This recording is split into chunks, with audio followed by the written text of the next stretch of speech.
Yo, what's up, guys? I just want to say I have a very special guest for today's video in Casey Johnson. He has been covering and just talking about the Bulls for about 30 years now. And I can't say thank you enough for coming on to the show, Casey Johnson. I really do appreciate it.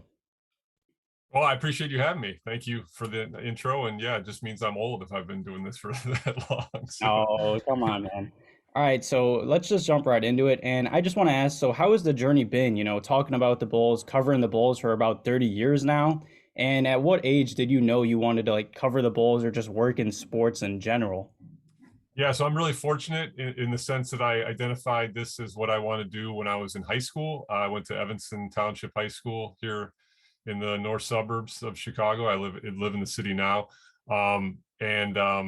I played sports my whole life. I played three sports at Evanston: soccer, basketball, and baseball, and then continued to play in college basketball at the Division III level. But I knew that given that I was playing Division III college basketball, my career was probably going to be ending there.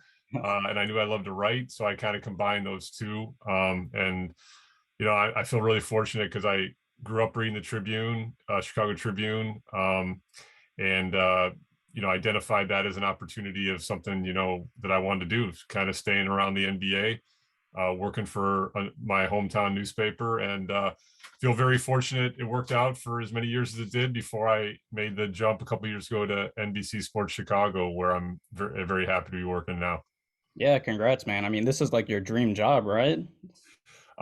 Dream job. I've Yeah. had a lot of great moments. Yeah. The Yeah, I'm sure business is it's up the and business down. the business has changed a little bit. It's a little different now than what I signed up for, but you got to adapt or you're going to be left behind. Oh, yeah, I know that. All right, first off, I know this is kind of a weird question, but I have to ask because I know I've seen some people wondering why. What's up with your Twitter profile picture? I need to know the behind or like the behind, like what is it? I'm just so confused. Well, that's actually the good word to use because that's why it's there. And it's funny, no one's ever actually asked me that. It was at the draft lottery. So whatever Trey Young and Doncic and Wendell's, I guess that'd be 19, no, 18. 18, I believe. Um, yeah, I should know that draft. It's a pretty historic draft, but Yeah, I should too. it all runs together. Yeah. So I'm at the draft lottery in Chicago at a hotel, and I wandered in the back unknowingly. I wandered in the back of a Trey Young live shot on ESPN, and a reader did a screenshot of it and texted it to me or email it to me, and I showed it to my kids, and my kids thought it was hilarious because I looked completely like an Off idiot guard. and lost, like Yeah. with a angry, like bewildered, confused look on my face. So my kid said, "You have to make that your Twitter profile," and so I did. And the fact that Trey Young is balling out like he is now makes it even better. So there you go. That's funny that nobody's ever asked. I also see in your Twitter bio that it says that you covered the Bulls from Derek to Denzel. And with that being said, are you gonna have to like change that soon or add on to it? Because I saw the Bulls did re-announce Denzel's rights. I was thinking maybe to Demar next or something like that. Well, don't get ahead of yourself. You I might know. you might be breaking news here, but Oh, just know I'm aware of potential bio change. We got to see what happens with Denzel and free agency, but I'm on top of it. But thanks yeah. for asking, man. All right. Yeah. Speaking of that, have you heard about like anything about Denzel possibly coming back or any NBA teams interested? I have not checked recently on Denzel's free agency status. I probably will at some point, but we've obviously been focused on bigger fish at this point. Oh yeah, it's been a crazy free agency. So I'm just gonna go in like order. I'm gonna be asking a few draft questions and offseason about the summer league real quick. And I just want to give like hear your thoughts on the Bulls draft. And should Bulls fans be concerned that Dosunmu fell that far in the draft? Because I saw in some mock drafts he was going anywhere from I'd say maybe top 15 to like the late 20s. Yeah, I mean, I'm not a. I will preface this by saying I'm not a draft expert. I don't watch much college basketball. Obviously, I was aware of Ayo because of his ties to here, and obviously playing for Illinois. Um, you I always say you can't make draft pronouncements this close to the draft. I mean, 2, 3, 4 years from now, you're going to be able to say, okay, these teams missed on this kid, or these teams got it right by letting him drop. I just focus on the player. I mean, Giannis would be a perfect example of a guy who fell out of the lottery and now is, arguably one of the best players in the world. Yeah. Or not arguably, he is one of the best players in the world. I was going to say arguably the best player in the world, but that's up for debate. But drafts play out over time. I'm just focused on Io as a player right now, and the first chance you have to look at him is in summer league, where you can see a guy who's defensively trying to get after it. Summer league is a different animal than regular season basketball. I think he's going to be hard pressed to crack the rotation, but I like his mindset, because he talked about how he knows that Billy Donovan plays 3-guard lineups, which I think is cool that he already knows that. He comes from all accounts a pretty solid foundation with his family. I talked to his high school coach, Nick Irvin, after the draft, and he was very high on him as well. So time will tell. But I know that the Bulls were pleased that he was there, because they weren't expecting him to be at that number, so that's why they pounced on him when their spot came up. Yeah, for sure. I'm high on him. I like how just active he is on the defensive side of the ball. And that's honestly why I could see him get minutes during the season, especially with maybe Coby White missing some time. I feel like he's just a pest on the ball, and he could give the Bulls some energy off the bench. Yeah, for sure. I mean, I would say, even though they're not exactly the same player, Javonte Green would probably be ahead of him in the rotation for that need. But this is all stuff that Billy Donovan has to figure out, and we'll see as the season plays out. Yeah, true. Also, I heard there was a lot of rumors about the Bulls like being prepared or just maybe trading up into the first round. I guess they didn't need to, because I feel like a first round talent fell to them in the second round. Did you really buy into any of those rumors, or did you really expect the Bulls to ever trade up? Because I really didn't expect them to. They already kind of gave assets and future draft picks for the whole Vooch trade, so it just didn't make sense in my eyes. Yeah, I was at the draft combine, and I just was told by some other teams, that look, Arturas has proven that he's been a pretty aggressive player to this point. So don't rule it out, is what I was told by a couple other teams. But I didn't hear much buzz about it leading up to the draft. I know Joe Kelly from the Sun-Times tweeted on draft night a couple possibilities, targets to move up, but I didn't hear much of that myself. That's not to say that, Joe's obviously a very good reporter, but I did not hear much of that myself. And then I would say, like you, they didn't seem to me to have a lot of assets, Yeah, and exactly. they already used some, as you mentioned, the Vooch trade. And then they clearly were saving some of their assets for free agency, Yeah. because they accomplished a lot in free agency, which I know we're going to get to, without even having cap space. Oh, yeah. So yeah, so that would be my response to that. And I don't know if you could talk about this, but have you heard any like new news on the whole like Lonzo Ball tampering situation? I saw like the trade was official, but I don't know if the NBA is still looking into that or whatever. They are. The investigation is still open. I wrote a primer on our website, NBCSportsChicago.com. Kind of, one of the questions in the primer that I said was, what's its timeline? How long will this take? There is no direct analogy, but the Bogdanovich situation with the Bucks last year took close to a month. I don't think this one's going to take that long, because it sounds like they're getting pretty ample and widespread cooperation on their investigation. But to answer your question, the trade did go through. The Bulls announced it, and as I reported, and other people have reported from the jump, it would be an absolute stunner if this was rescinded. That is not the expectation. The expectation is, if there is guilt, and I want to emphasize the word if there is guilt found, it's probably going to lead to monetary or draft capital penalties, not a rescinding of the transaction. Yeah, well, that's at least good news, but still losing a draft pick, kind of sucks. But do you believe Chicago is finally looking like a destination for free agents? Because ever since I've been watching the Bulls, we really haven't been able to land any big names. And I feel like the Bulls landed two of the biggest names in free agency in this past offseason. Yeah, I've gotten that question a lot about free agency over the years, and obviously they've missed out on some high profile chases. I'm definitely the minority here, but I've always said I think it's a little bit of a misnomer. I was around when Ben Wallace, even though you can say that move didn't work out that great, that was probably the biggest stunner of that free agency way back in the aughts, '07 or whatever. It was what made that move even more shocking was they poached him from a division rival, from the Pistons. So that was a big one. they clearly missed out on the big three. But Boozer, to me, I always say was a completely underrated signing. I never thought that signing got as much credit as it deserved. And then people forget about Pau Gasol. I mean, Pau turned down more money to come here and was a two-time All-Star. Again, not an elite player. I shouldn't say he was an elite player, but not maybe at his height of his career, but still very two strong years here. So I'm in the minority. I'm probably a little bit on the other side of that equation. To your point, though, man, I mean, this certainly just kind of vibes with the culture change that the Bulls are trying to undergo, league wide. And yeah, you're spot on. I mean, to have a young dynamic player like Lonzo Ball want to come join your franchise, and then accomplished all-star like DeMar DeRozan. Obviously, they ponied up big for both players, but it certainly signals management's commitment to try to get this thing turned around. I mean, yeah, like you said, I felt like Boozer always got too much hate. He was solid. Pau Yeah, Gasol was a walking 16 and 10 guy. He was an all-star for 2 years. Just I liked both signings. yeah. I mean, Boozer. I mean, I'm way in the minority on Boozer, but he, the dude showed up to practice every day, was a well-liked teammate. Just kind of part of that winning mentality that was created here with Tibbs and Joakim and Derek and the Wall and everybody. So anyway, that's old history. Yeah.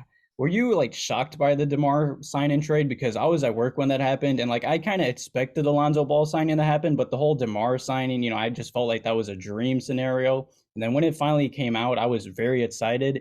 And are you kind of concerned at all with his fit with the Bulls? Because I do see some Bulls fans saying that like, he's not the best defender. He's not like a 3-point shooter in the 3-point era, I'd say, but I feel like he'll fit fine in. I mean, everyone else in the Bulls starting lineup is like a 40% shooter from deep, so I don't really see like why they're concerned, but at the same time, I do, I guess. Yeah, I mean, again, I'm like one of these people that say let things play out. If you're asking for my quote unquote hot take now, I mean, I'm probably more positive than negative on it. I know it's been pretty strongly questioned by some respected national writers. John Hollinger was very down on the move, called it a classic overpay. John Hollinger is an excellent reporter and writer, and obviously has front office experience himself. But I'm like you. I just kind of think like right now the Bulls are trying to change their culture, change their image. It's a talent acquisition. Is it an overpay? Yeah, you probably typically overpay in free agency a little bit. I'm less hung up on the fit as some. I think like you. I think he's going to really feast in mid range, and I think he's just really become a very efficient playmaker and scorer. I mean, defensively, there's certainly some concerns, but right now it certainly looks like the Bulls are trying to load up on the offensive side of the ball and just outscore teams. And then I'm a little bit less hung up on the contract. I think the league has pretty much shown that you can move difficult contracts. So he's in his prime. You're going to get at least 2 good years out of him. If that contract becomes cumbersome by year 3, maybe there's a market there. So I overall probably lean more positive than negative, but I understand both sides of it. And then as far as the surprise of it, 2 respected national guys, Mark Spears and Brian Windhorst, were on this pretty early, and it came true. I mean, it's again just another example of the aggressive mindset that management is showing, and the fact they accomplished all this without cap space is pretty remarkable, quite frankly. Yeah, I love all the moves they made. And speaking of one of the moves, what are your thoughts on the Alex Caruso signing? I feel like a lot of people are kind of forgetting about that signing. I feel like that signing is just very underrated. He's going to help the Bulls on the defensive end automatically. And I feel like for the past few years now, the Bulls have really struggled to guard like the pick and roll game. And I feel like him and Lonzo are going to help out a lot. Yeah, Lonzo's probably not as accomplished as Caruso as far as point of attack. I mean, Lonzo is a very disruptive perimeter defender, gets in a lot of passing lanes, willing defender. But Caruso is elite at that skill, and we heard that pretty consistently from Billy Donovan, just his bemoaning of how difficult how much difficulty the Bulls experienced at point of attack. I mean, guards got hung up on screens all the time. They did not handle pick and roll coverages very well. So Caruso, to me, will play a big role. And Bobby Marks from ESPN yesterday got a copy of the contract on one of his Instagram videos and talked about how that fourth year actually only has a $3 million guarantee, so that deal makes his looks even better.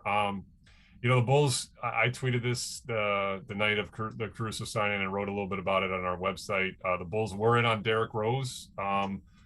You could make an argument that Caruso might be a better fit, just because of the defensive need.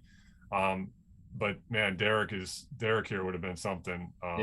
And it would have obviously been fun for the fan base, and he's just playing at such an elite level right now. But Caruso will certainly address the defensive need that this team has.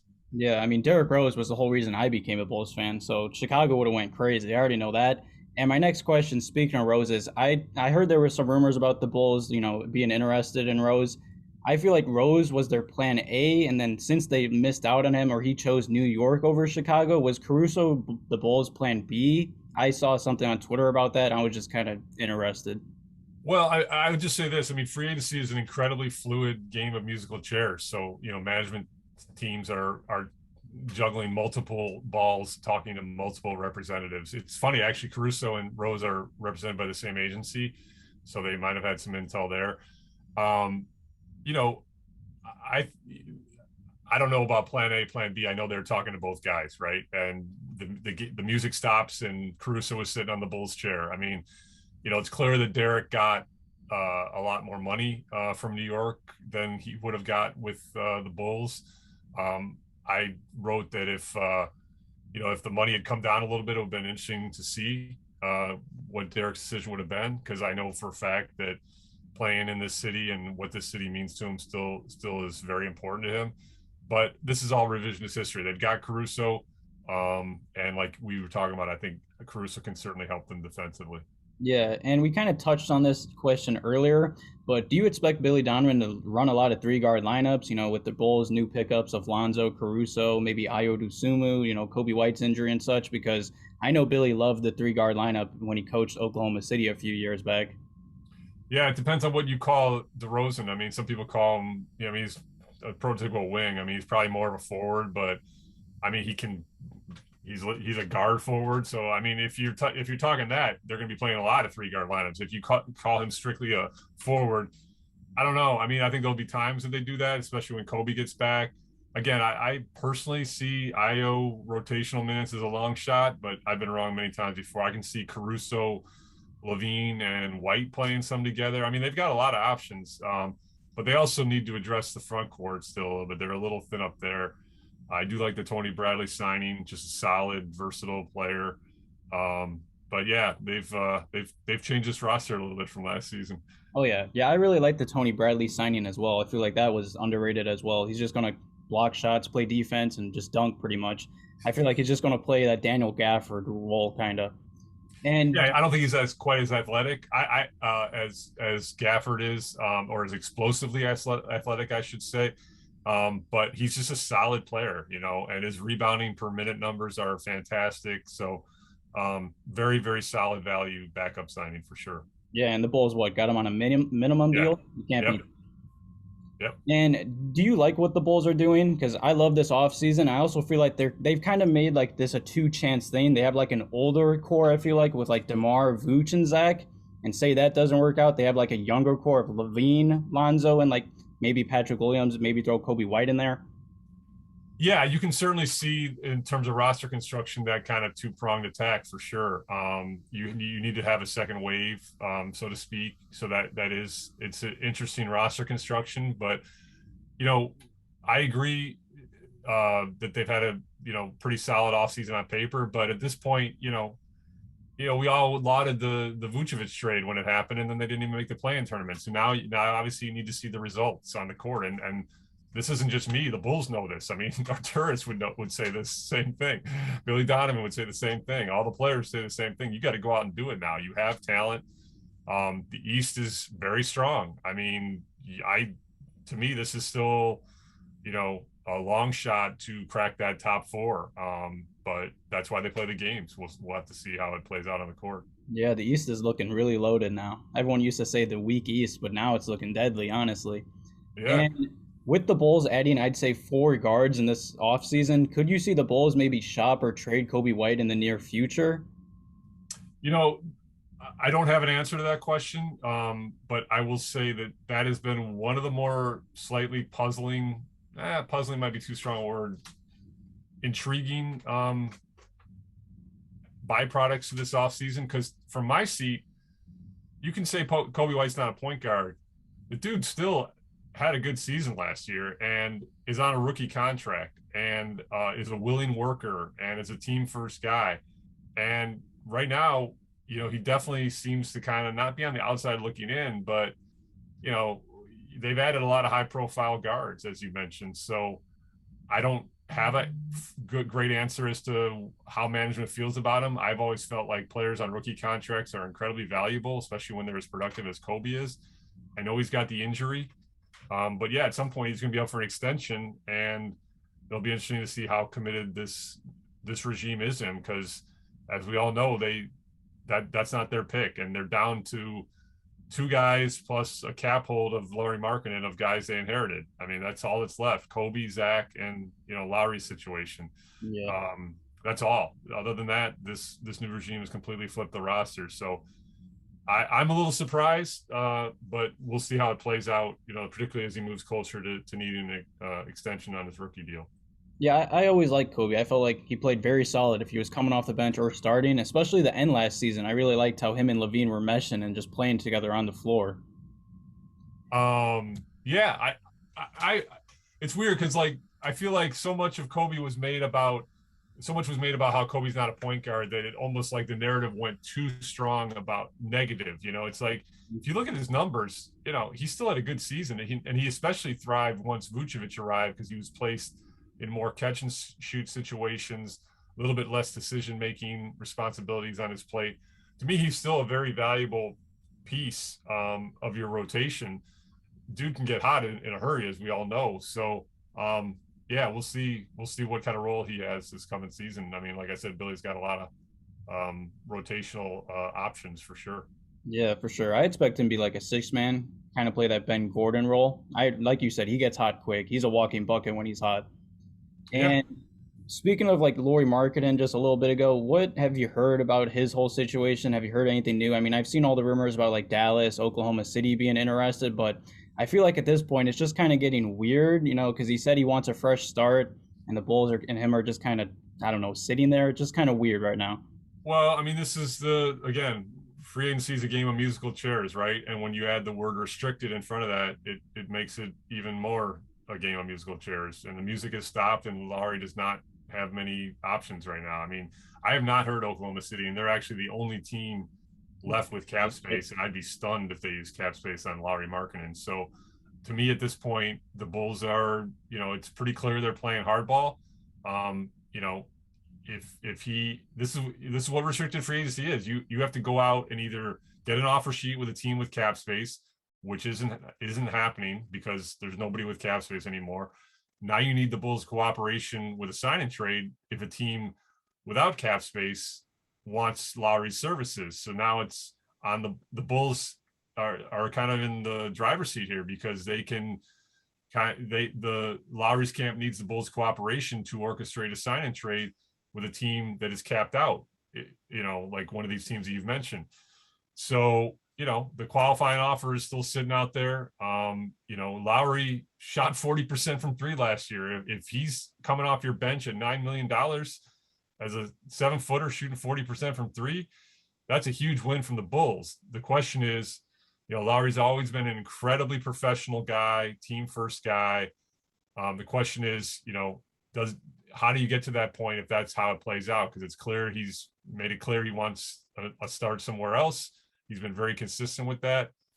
You do have to be professional. If that's what it comes to, I expect Lauri to be professional, especially because he'd need to, have a good year to enter unrestricted free agency next year. So the market is dried up on him, and we'll see what the conclusion comes to. But the Bulls certainly have a lot of leverage right now. Oh yeah, I also see a lot of Bulls fans wanting the Bulls to sign or target Paul Millsap. Him and Arturas are kind of connected, I guess. Could you see the Bulls targeting him at all? I feel like he'd be a perfect backup power forward, really help out Patrick Williams and just be a good veteran and bench player for the Bulls. Yeah, I mean they're not just kind of have an association; they definitely have an association. Again, the market's kind of dried up on him. Bulls don't have, they're I think 18 or 19 million from the tax line, and I think they're at 10 contracts, 11 I don't know, I don't have the numbers right in front of me, but Io and Marko are going to be signing at some point. That'll get them to 12. Lauri's situation's unresolved, so you do need to be cognizant of that. But yeah, if you can get him for an exception, whether it's a veterans minimum, which would stun me, or maybe part of that biannual, as long as the Reinsdorfs aren't paying the luxury tax for a team coming off the season the Bulls just had.